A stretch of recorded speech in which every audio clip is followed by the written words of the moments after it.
Welcome to the Totally Worth It podcast. This is episode number 16. I'm one of your co-hosts, John Gayhart, and I'm sitting with my homegirl, Amy G. What up, what up? And Amy G, Yes. things are all is right in the world because football has officially started. Yes. I wasn't sure if we were going to make it here, and it is such a big deal for our family Yeah. for a few different reasons. Reason number one, our son Jack plays football. Yes. He's a sophomore. He is going to be on the JV Yes. this year, and he had his first scrimmage last night. Yes, it was so good to sit out there. Oh my gosh, just to be in the stands watching one of our guys play and his buddies, and it just started to feel normal, started to feel right. And I'll tell you this, I kind of like the social distancing things at a football game. It's not too bad. I don't like people to sit up on top of me. Yeah, it's not too bad. And it give me space out. decreases the amount of people who can hear you. Whatever. And, and that turn around and look bad at me. Whatever. No, just kidding. You've been good. Thank you. He has a real game next week, so that's going to be a lot of fun. I know. But not only that, we are such diehard Cowboy fans. Yes. And we love the NFL, and we'll watch a lot of games just as a family if it's on. But Cowboys is it's a special time for our family. We schedule things around the games. And a lot of it has to do with Amy and I can get that kind of time together, quite often watching something. But it's the thing that Jack stops down for as well. It's the only thing I think he'll watch over 10 minutes long. Yeah. Because he just can't sit still. And he's so excited about it, and we look forward to it all day. And we plan our meals around it. Yeah, we sit there as a family. Even Slater's in and out, and he's taking a little bit of an interest on how they're doing. But it's just such a cool event, and just to think that we've only got a few years left of that. Now, that's something that I can see Jack, we'll always be able to watch games together. But there's going to be a few years where he's not going to be around, and we're going to miss it. So we love it. Yes, so football season is back. And I tell you, so there weren't... When are you Minnesota all of a sudden? I tell you, hot dog. Hot dog. Watching the game, it wasn't that different. Right. I mean... There weren't fans in the stands. There weren't fans in the stands, but it really didn't... It didn't matter to us. I bet it was way different for the players. I bet it was. Yeah. I bet it was. But, baseball looks totally different. Yes. Basketball looks very different. But this didn't seem so bad. It didn't seem so bad. So, Amy G, we have an awesome episode today. Yes, we do. We have an interview with Ali Lozano. Yes. Which is, oh my gosh.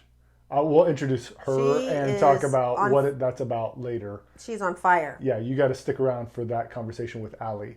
But we've got some fun things to talk about. So, Amy G, what's the next segment called? See, what had happened was... All right, what'd you bring this week? Well, so I have a really cool story. 2 years ago, a woman from Kentucky, her husband had just passed away. Okay, so her and her kids... That's not a cool story yet, but I know it's coming. Hold tight. Okay. So this woman and her kids went down to Daytona Beach just after the funeral, just to get away, stuff like that. She took some of her husband's ashes because she was going to spread them in the ocean. Well, she put some in a bottle and put a picture of him and put a letter in it and sealed it and, threw it out there. So on August 31st, 2 years later, a family in Carballo,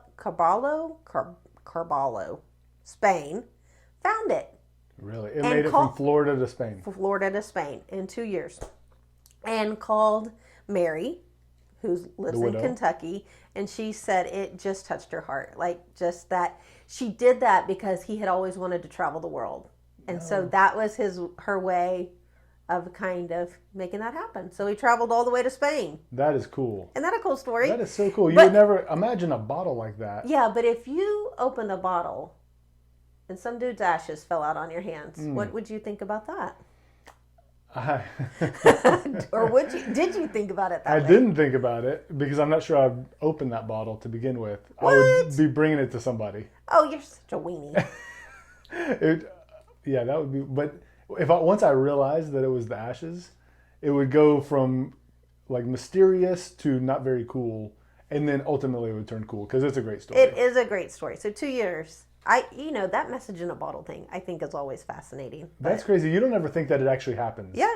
But 2 years, that seems pretty quick to me. I think it does. That does seem quick. To go 2 years, it takes a ship like a month.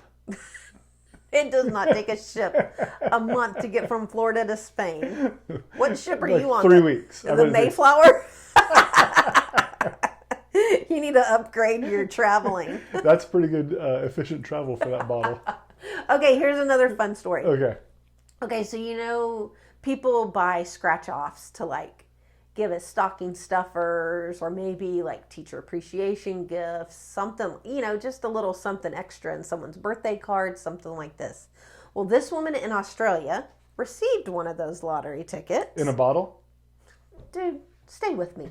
Stay with me. It wasn't a scratch-off. Someone just bought a quick pick. That's what we call them here in Texas, where you just say, give me 6 numbers. Okay. It was a winning lottery ticket. $2.9 million. You are kidding. Okay. But here's the good news. I need more details. Here's the good news. Her husband bought it for her. So luckily, she was able to, they can split it. But how would you feel if you bought someone a lottery ticket and it hit $2.9 million? So she received it as a gift? Yes. From her husband? For her birthday. For her birthday? Yeah. How? It says, my hubby gave me this ticket as a birthday present. We don't play that often, but on a whim, he went into the store and got me this ticket. He must have been in the right place at the right time. Do you think, because surely that wasn't her only present, right? It better not have been. There's no, that can't be her only present. So do you think that whenever it was a winner that he took the other presents back? Whatever.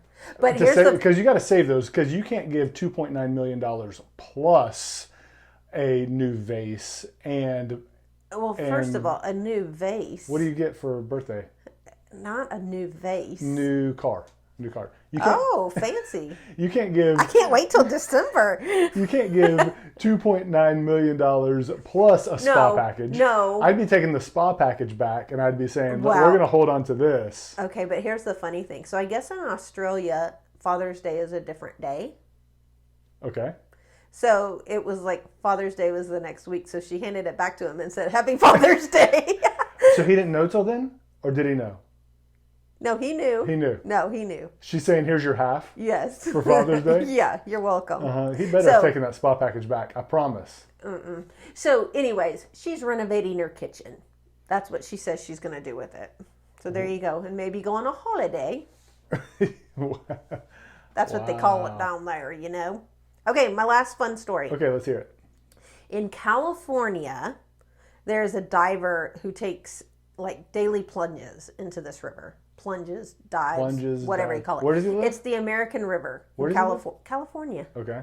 The American River, that's very generic. Are you sure? Where's this story from? Are we sure there's an American River? California, speak up. Is there a river called the American River? I bet there is. Did you get this off Facebook? No, Jen. Okay. So anyways, he said on this day, so this guy, I guess, dives for things, and then he has a Facebook page where he posts missing items, right? Okay. So on September 1st, he was diving and he found a prosthetic leg. You're kidding. Yes, but here's the cool thing.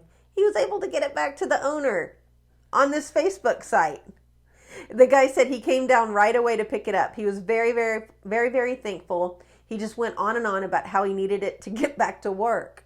Bly said the man told him the leg would have cost him $15,000 to replace. So, do we know how long he was without his leg? I don't know how long he was without his leg, but... Did he lose it in the swim yesterday? Or has he been without it for 5 years? That's not in this story. But Carl Bly, this guy said, if you're bringing something valuable to the river, to the American River, make sure it floats.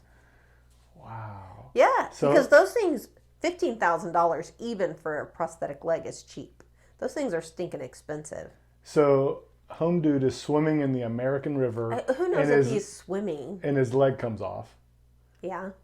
And I'm sure he looked for it for a long time, but he didn't have this guy as the professional diver. I doubt he was swimming with his prosthetic leg on. I'm sure maybe... He fell out of the boat. It fell out of the boat. somebody threw it overboard as a prank. He may not have been doing water sports. Maybe he was just like camping and lost it. Wow. Well, that's cool. Yeah. I'm glad he got it back. I'm very interested to know how long he was without it. I don't know. This article does not say. Wow. Well, good. That's good that the Facebook was able to connect. It wasn't Facebook. Oh, the Facebook group. Yeah. Oh, I thought you were telling me that the Facebook helped connect the guy with the prosthetic. So here's an update. Okay, the American River is a 30-mile long river in California that runs from the Sierra Nevada mountain range to its confluence with the Sacramento River. Okay. Okay. So cool. There you go. American River. It's a real deal Holyfield. It sure is. Yeah. What you got? Well, what I found this week, I went to my usual news source called Twitter. You're what's wrong with the world. Do you know that? And one of the trending articles that was there was how the lack of vacation planning is a problem for people right now. And this hits home for us. Oh, yeah. Yeah. Because I always say, as I've traveled for so long, I know that one way to keep you happy and to keep you excited is to have a trip on the books. Yeah, we don't have anything on the books. We don't have anything in the books, and we normally do it way in advance. So we'll put something on the book, like a big trip. We'll put Maui on the books. It'll be on the books for 9 months. Thanks for bringing that up. Yeah. And for that 9 months, it's not that I can get away with anything, because I don't try to get away with stuff, but I know that anytime I'm out of town for an extended period of time, or we're in a busy season, you in the back of your mind know that you've got Maui coming up. Yes, I need to have that on my horizon. And I actually was reading that that's a real thing that a lot of people count on, and it almost creates some unhealthiness not being able to have that right now. So I'm going to read a quote from the article. It says, "It turns out that disappointment about canceled trips goes beyond feeling sad. For many, travel and anticipating travel is a type of self-care. We tend to use something to look forward to as part of our self-care routine." Yep. And we don't have that. I do that a lot. Yeah, we do that all the time. It's a big thing for us. I mean, we were just talking about on last week's episode how we did a weekend getaway. But it's also true for like football season. So we were waiting for football season, so stuff like that. And not knowing. And almost a little bit of stress of, is there going to be football or is there not? Sounds crazy, but when it's one of our favorite things, people... That's tough. Yeah, I can see that, because we need to get something on the books. Well, Maui is on the books. It just has to reopen. Come on, Maui. If you're in Maui, could you go talk to... Yeah, I know. I confirmed that they're still not open, by the way. One day. I've got another story. Okay. So for all of us 90s, people who grew up in the 90s, or 90s was a big part, one of our favorite shows was Fresh Prince. I saw this story. Yes. I saw it. So check this out. I'm reading this right now. Airbnb and Fresh Prince star Will Smith have teamed up to rent out the famous abode featured on the series in conjunction with the show's recent 30th anniversary. Yeah. Is that what you saw? I saw that you can Airbnb it, and it's cheap. Well, it's all booked because they put all these nights for $30 a night. Yeah, $30 a night. And then of course you click on it and it's all booked up. Yeah. But here's what you get: the kitchen is off limits. Yeah. At the house, and we all know the house. But so it's just the outside of the house. It's not the actual set. Like it's the set. It's the house. Here, let me read this. Okay. Here's what you get. According to the listing, the rental includes Will's bedroom, a full bathroom, the pool area, an outdoor lounge, and the dining room. There are also several perks listed, like playing basketball in the bedroom that Will Smith used to play basketball in, trying your hand at some turntables a la Jazzy Jeff, and access to the closet, which promises to be full of Argyle prepster and all-star athlete looks. Kitchen off limits. Okay, so what I have a question about this, because on the story that I read, that it was like, because just like the Golden Girls house that just sold, right? That's just the exterior of the house that they showed on the intro, right? Yep. So that's the same for this house. They just created one of the bedrooms and stuff to look like. The video is not actually happening in that house. Is that what you're saying? I'm saying the show was not filmed in that house. That house. Okay. Right. That's a set. But I read that they created it to look like everything. So it is the house. Yes. It's the exterior. When you go in, you've got a bedroom that looks like Will Smith's bedroom. Yes. But it's not where it was filmed. So, but it would still be like awesome. It would be like one of the coolest. I'd do it. Oh yeah, heck yeah. Were you looking so that you could see if you could book it? No. So that we could have something on the horizon? No, but it did tie in. By the time I read it, it was all booked up. But it said, yes, it's all been booked up for $30 a night. Yeah, when I saw $30 a night, I was like, maybe this isn't the real, maybe this isn't legit. Yeah, that's cool. That would be fun. I know. It would be super fun. All right, Amy, what's the next segment? Well, isn't that special? Okay, so this is going to start out funny, and then it's going to go into something a little bit deep. Okay. So we have all sorts of Slaterisms. We can talk about things that Slater said all day long. I think I know where you're headed. Yeah, so this past weekend, I think it was Sunday night, we're sitting, and normally our deep conversations happen over dinner.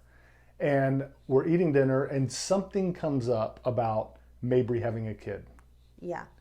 And Slater says, man, if Mabry had a kid and it was another Mabry, that would really be hard. We'd have a tough time. Yeah. And we all kind of... Or he said, we'd have our hands full. We'd have our hands full. That's and what I'm he like, said. Are your hands really full? That's right. And so we laughed for a minute, and then we said, well, you don't have to worry about Mabry having a kid. That's not going to happen.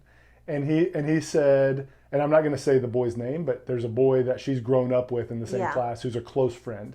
And Slater said, well, if we put Mabry and this boy in a room by themselves for a little while, then who knows what would happen. Oh, boy. And everybody's eyes got big. Our eyes got huge. Jack was like, did you have the talk with him? I have not had the talk with him yet, but I haven't had any talk with Slater yet, and he knows everything. Yeah, so we might need to put that on the sooner than later. Yes, and the whole conversation just stopped down. I mean, it was like a record player screeching. It was. I'm like, Jack, did he find those books that I left for you to read years ago?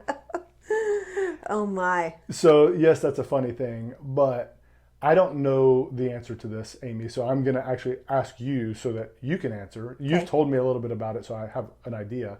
But I think that there's other families that might be listening that are interested, or people that are just interested in general.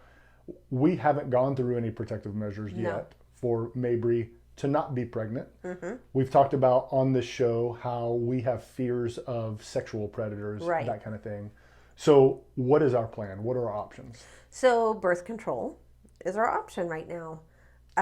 With a pill? Pill or a shot or an IUD. So I don't really know. We haven't been here long enough to kind of see our next step.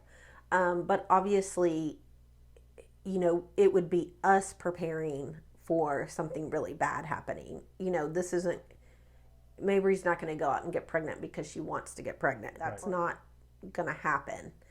But it could be where she is assaulted or something like that. And we do need to take, protective measures against that. Because it just wouldn't be in Mabry's best interest, or ours. Mm-hmm. So, that's kind of where we are as far as, we can start her on birth control or implant the IUD or give her the Depo-Provera shots. We just need to get there. You've mentioned something to me about options for her to be able to have a hysterectomy. Yeah, it would be, I think the laws don't prohibit it. Laws they don't allow it? I don't think they allow it if it's not like medically necessary. Really? Because that would be a choice. Okay. What I had learned previously is that since they're not able to say, yes, that's what I want to do, then that it can't happen. Right now we're going through we're learning all sorts of stuff. So things might have changed since, we had that information. And we're going through the guardianship process right now because she's going to turn 18 soon, to where that's identifying she can't make her own medical choices. Right. We're going to make those for her. Does that play a part? It might. I don't know. I would really have to research that a little bit further. But I know I was frustrated at a time because we couldn't do that because she couldn't say, yes, this is what I want to do, at the same time, she wouldn't be able to say, yes, I'd like to have a kid, so, she can't consent to that. So why would she be able to consent to having a hysterectomy? Absolutely, I'd love to do that and just call it a day so we didn't have to deal with all sorts of stuff. But no, we'll have to look into that for sure. And soon, because you just never know. Yeah. You just never know. Yeah. Okay. What do you have? Not bad. So Jack's doing defensive driving right now. Beating. Not defensive driving. Oh, what's it called? Driver's ed. Oh, driver's ed. Defensive driving, that comes later. That's in another few months. Yeah, after he gets a ticket. He won't get a ticket. But, so you've been doing the majority of it, right? Yep. Most of it. Mm-hmm. But, so he's doing really good. He turned 15 in April, and so that means he would get his license next April. But we're filling out an application for him to get a hardship license. Yeah. This is going to be a game changer. If we get it, yeah, my bedtime's going to move to 7:30. Yeah, that's your goal in life, just to get to bed earlier and earlier and earlier. No, so this will be a huge game changer for us because, if we need to do something, now Jack can drive her around for an hour while we record a podcast or something like that. But I mean, even if the hardship is rejected, which I don't think it will be, it'll still be a game changer come next April. Yeah. When he's driving her around, which is awesome. We're a few months behind because we wanted to get his hardship as soon as we could after he turned 15.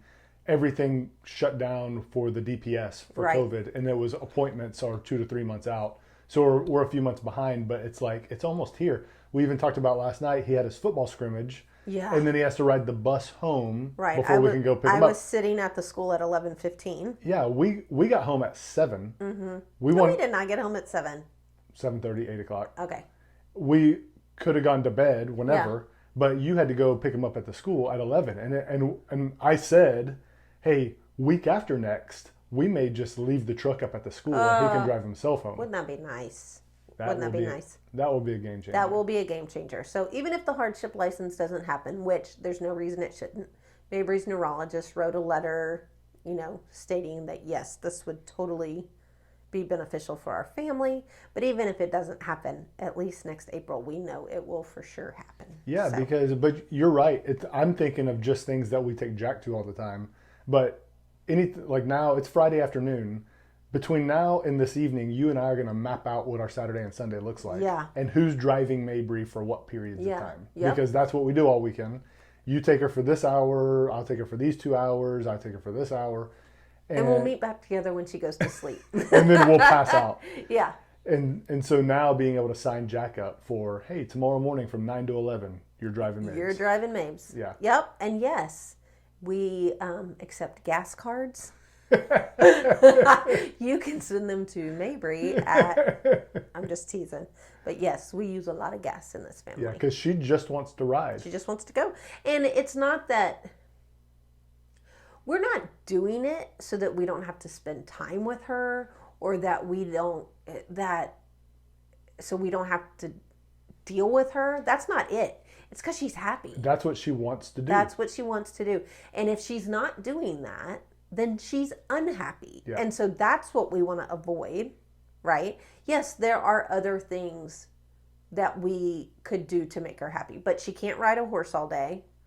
She can't ride in a boat all day, but she can ride in a car for a lot of the day. So it makes her happy. Yeah. When we're sitting on the couch, she's asking to go in the car. Right. Or she's got her timer set to the next time she gets to go in the car. Yeah. So it's what we do.